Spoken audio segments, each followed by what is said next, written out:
Welcome back, Northland. This morning, local author of her new novel, Allie's Adventure on the Wonder, Erica Adams, is joining me live here in studio. Erica, good morning. Good morning. Thank you for being here. Thank you for letting me come on. And congratulations. This is book number 2 for you. Yes. Following a children's book. And this is very different in style. I mean, a novel is a whole different ballgame. Can you tell me a little bit about Allie's story?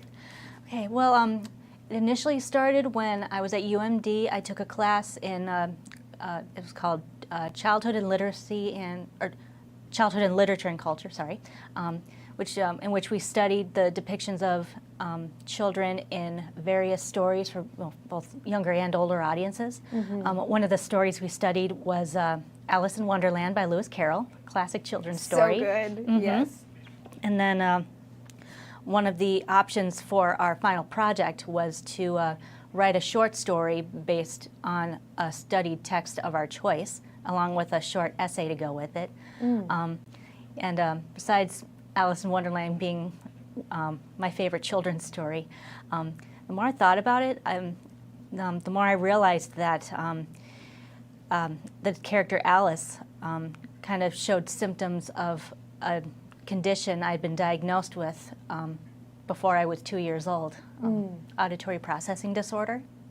It's a condition that affects the way the brain takes in and processes information.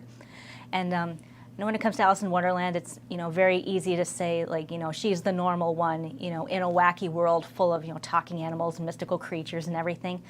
But the more I studied the text and read it again in my adult years, I realized that a lot of the situations that Alice gets into in the original story is due to, more to her faulty logic rather than, the creatures around her. Yeah. Like, for example, there are points where she, talks about her cat Dinah to, creatures that are normally, eaten by cats, like to, a mouse and, a flock of birds and all that. Okay. Just, saying, inappropriate things at, the wrong time.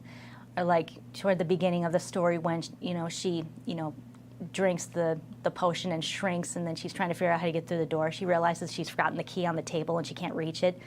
She's thinking like, oh, if I eat this cake, I'll grow high enough to reach the key. If I shrink again, I'll go under the door. But then she eats the cake and then she grows too big, and then she can't get through the door. So she's not quite thinking things through. And I've done similar things like that.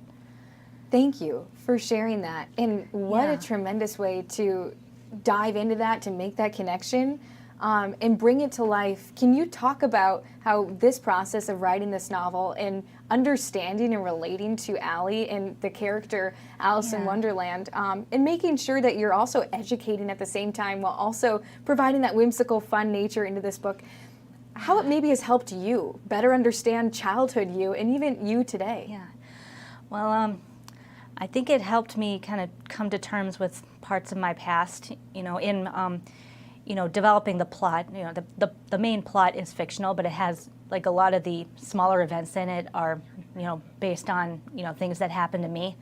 Like, one of the, I don't want to say, like, devastating necessarily, that's a strong word, but, like, for example, there's a part in the story where, that's based on my time with a speech therapist I was with for a long time. There was one point where I had drawn a poster, that as part of a contest. There are kids in speech therapy in other schools, who would draw pictures on posters for a contest, and they could get a money prize and everything. And I drew one with Winnie the Pooh and Tigger, and I was very proud of it. And I still am, but my self-esteem was low enough where I didn't have very high hopes that I would win anything, and thus when I didn't, inevitably I was not very disappointed. But then the real kicker was when my therapist, or my speech therapist, told me that I had actually my poster had been disqualified because my drawing was so good that the judges thought I had traced it. Oh. So, and tracing was against the rules. They didn't realize that I did draw it. I had images in front of me, and I drew them from there, but I did not trace it. Oh, that's heartbreaking. Yeah, so I was very disappointed in that. Well, Erica, So- here you are today with 2 books under your belt. What an accomplishment, to say the you. least. And the second one is truly a piece of your story. What do you hope that young readers, maybe someone who knows someone with APD or someone who has that themselves, who pick up this book, teachers, educators, anyone, can take away from your story? What do you hope the impact is here?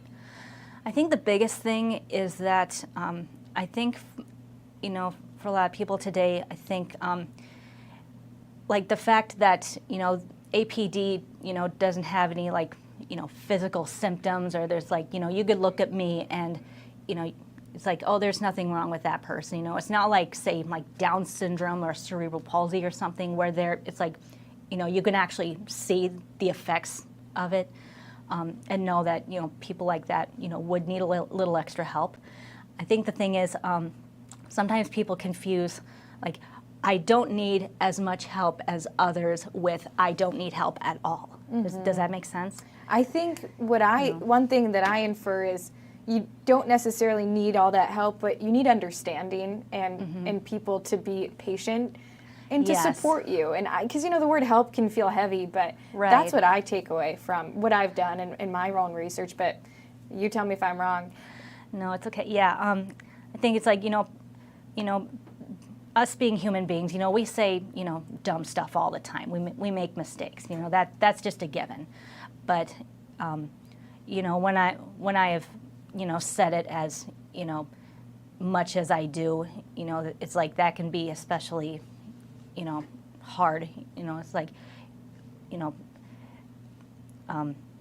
it's like there's no way for them to know. It's like why I don't understand something, or, you know, when I say the wrong thing at the wrong time. You know, it's like it doesn't seem like much on the surface, but, you know, when you're in school and you're, you know, trying to keep up as much as you are, you know, then, you know, people are like, you know, it's like, are you being lazy? You know, are you like being dumb on purpose? You know, that it can look to someone like that on the outside. Well, Erica, I think that this book is a great way to have that conversation, break those barriers, be open with understanding ourselves and each other's situation.